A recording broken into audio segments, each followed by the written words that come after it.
ஐயா அவர்கள் தன்னுடைய வாழ்நாளில் 75 ஆண்டுகளை எங்களால் உயிரோடு கூட இருக்க முடியுமோ தெரியாத அந்த ஆண்டுகளை, அந்த நீண்ட ஆண்டுகளை தனக்கு பிடித்த ஒரு நாடகத்துறையில் கால் பதித்தது மட்டுமல்லாமல் பல் பரிமாணங்களை எடுத்துக்கொண்டு அந்த தன்னுடைய உழைப்பையும் பணியையும் தொடர்ந்து தன்னுடைய இறுதி மூச்சு வரையும் செயல்பட்டுக் கொண்டிருந்தது சிறப்பு. அப்படியான ஒரு மூத்த கலைஞரும் மேதாவியும் ஒரு பல்துறை கலைஞருமாய் வாழ்ந்த ஐயா அவர்களுடைய மண்ணில் நாங்களும் பிறந்தோம். இன்றும் புலம்பெயர் நாட்டில் அவருடைய புகழை பரப்ப உங்களை போன்ற பல கலைஞர்கள் இருப்பது எங்களுக்கு பெருமையாக இருக்கிறது. அதற்காக என்னுடைய நன்றி. குழந்தை சண்முகலிங்கம் ஐயா அவர்களுடைய நூல்கள் எங்களுடைய பள்ளி சிறார்களின் புத்தகத்தில் பாடநூலாக வர வேண்டியது ஒரு ஆதங்கமாக பலருடைய மனதில் இருக்கும். அதை முதற்கண்ணில் நாங்கள் புலம்பெயர் நாட்டில் கொண்டு வந்து பிறகு எங்களுடைய ஈழத்திலும் கொண்டு செல்ல வேண்டும். ஏனென்று சொன்னால் இப்படியான மாமேதைகளை நாங்கள் பல நூற்றாண்டுகள் கடக்க வேண்டிய கட்டாயம் இருக்கிறது. ஷேக்ஸ்பியரையும் மொழியரையும் கற்றுக்கொண்டு இருக்கிறோம். எங்களுடைய நாடகத்தந்தையாக விளங்கும் குழந்தை சண்முகலிங்கம் ஐயா அவர்களினுடைய படைப்புகள் பாடநூல்களாக வர வேண்டும். அது மட்டுமல்லாமல் ஒரு நாடக கலையை போற்றும் மண்ணில் நாங்கள் வாழ்ந்து கொண்டிருக்கிறோம். சிறப்பான ஒரு பிரான்ஸ் மண்ணில் நாடகத்துறையை பெருமையாகவும் சினிமா என்ற ஒரு அறிவியலை போற்றிக் கொண்டிருந்தாலும் கூட நாடகத்துக்கு என்று சொல்லி இன்றைக்கும் பல கொட்டகைகள் பாரிஸ் மண்ணில் நிகழ்ந்து கொண்டிருக்கிறது. அது உங்கள் அனைவருக்கும் தெரியும். அதே போல எங்களுடைய கலைஞர்களுக்கும் பயிற்சி பட்டறை என்ற ஒரு அங்கீகாரம் கிடைக்க வேண்டும். அதை மிக விரைவில் கொண்டு வந்து ஐயாவுடைய தலைமையில் அவருடைய நூல்களை கொண்டு அவருடைய உத்திகளை கற்பித்து நாங்கள் மட்டுமல்ல சிறார்களுக்கும் கொண்டு சென்று எங்களுடைய அடுத்த சந்ததிக்கும் எங்களுக்குள்ளும் ஒரு நாடகத்தந்தை இருந்தார். அவரோடு நாங்களும் வாழ்ந்தோம்.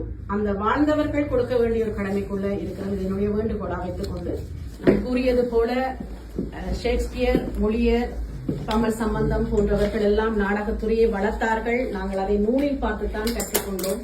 ஆனால் அவர் அருகில் ஒரு சிறந்த ஒரு மாமேதை அருகில் அவர் ஒரு நாடக உளவியலாளர் என்று சொல்லப்படும் அளவுக்கு உளவியல் சார்ந்து அவர் நிறைய நூல்களை படித்திருக்கிறார் என்று சொல்லும் பொழுது உண்மையிலேயே வியப்பாக இருக்கிறது. அப்படியான மாமேதைக்கு நான் அஞ்சலி செலுத்த வந்திருப்பது எனக்கு மகிழ்ச்சியா இருக்கிறது. வாய்ப்பு தந்தவர்களுக்கு நன்றி. 100 கலைஞர்களை படைத்த அவர்களை கற்பித்த ஒரு மேதாவி, எளிமையானவர், மாணவர்களோடு அன்பாக பழகக்கூடியவர்.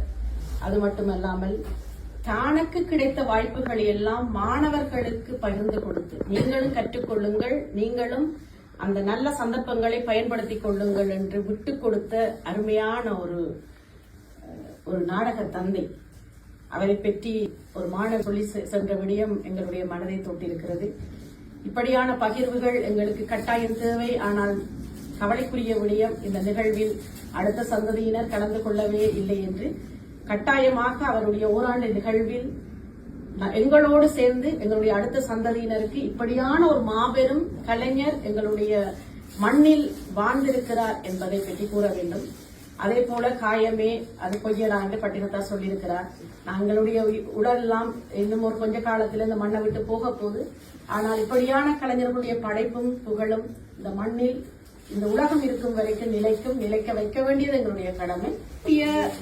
பெரும் நாடக மேதைகளின் நாடகங்களை மொழிபெயர்த்து எம்மொழிக்கு கொடுத்து எம்மை இலக்குவாக்கி அந்த மொழி தெரியாத நாடகங்களை எமக்கு கற்பித்தவருடைய நாடகங்கள் பிற மொழிகளில் மொழிபெயர்க்க வேண்டும் என்பது என்னுடைய ஆதங்கம்.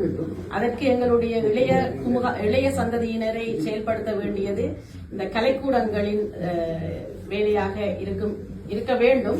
அது மட்டுமல்லாமல் இன்று பரதக்கலை, சங்கீத கலை என்று பல கலைகள் இந்த தமிழ்ச்சோலை வாயிலாக நிகழ்த்தப்பட்டுக் கொண்டிருக்கிறது. அந்த கலைக்கூடங்களில் நாடகத்துறைக்கும் என்ற ஒரு பகுதியை ஒதுக்க வேண்டும். ஏனென்று சொன்னால் நாங்கள் முத்தமிழ் விழாவில் நாடகம் என்று போடும் பொழுது ஒரு மாதத்துக்குள்ள அந்த குழந்தைகளை நாடகம் என்றால் என்னென்று தெரியாமல் நாடகங்களை கொண்டே நடத்தி கொண்டிருக்கிறோம்.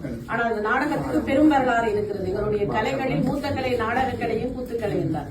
அதை நாங்கள் அது ஒரு பட்டறையாக மட்டுமல்லாமல் கலைக்கூடங்களிலும் கொண்டு வந்து சேர்க்க வேண்டும் என்பது பலருடைய வேண்டும். அவருடைய எழுத்தை படைப்பை எடுத்து நிகழ்த்துவது என்பது விளையாட்டு இல்லை. கரண் என்னோட இப்போ 2 வாரத்துக்கு பேசிட்டு இருந்தார் இந்த நாடகம் பற்றி. அவருடைய நூலிலிருந்து அவருடைய படைப்பை எடுத்தால் ஒரு சொல்லை கூட நாங்கள் எடுக்கக்கூடாது, அப்படியே போட்டுவிட வேண்டும் என்று சொல்லி ஒரு கருத்தை கூறியிருந்தார்.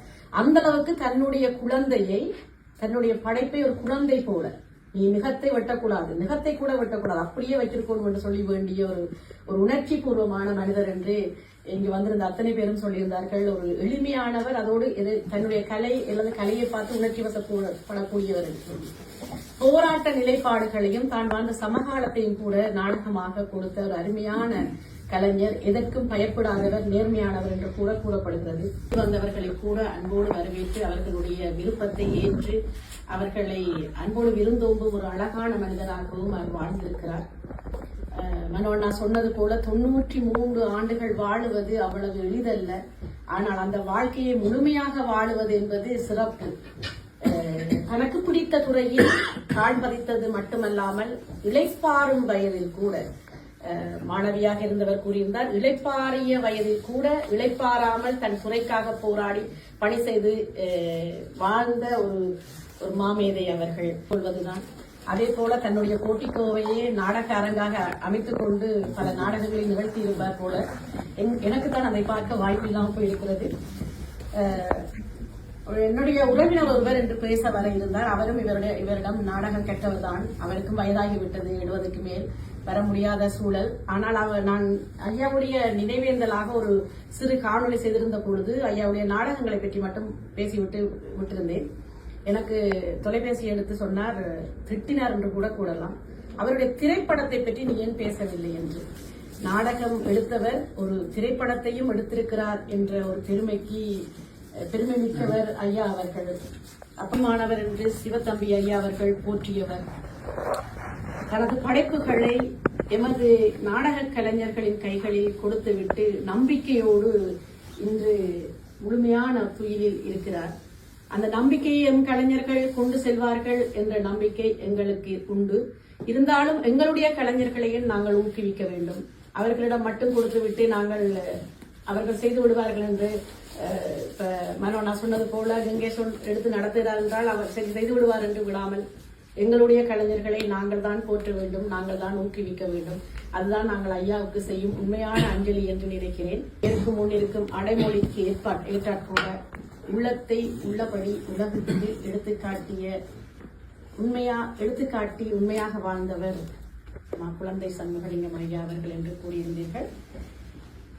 இன்னும் எத்தனை காலம்தான் நாங்கள் பிற நாட்டவர்களின் கலைகளையும் பிற நாட்டவ மேதாவிகளையும் பற்றி கற்றுக்கொண்டிருக்க போறோம், பேசிக் கொண்டிருக்க போறோமோ தெரியவில்லை. நம்மவருக்குள் சிறந்தவர்கள் இருக்கிறார்கள். நாங்கள் தான் அவர்களை ஒழுக்கிக் கொண்டு வராமல் எங்களுடைய நாட்டுக்குள்ளேயே சிறைப்படுத்தி விட்டோமோ என்ற ஒரு ஏக்கமும் இருக்கிறது.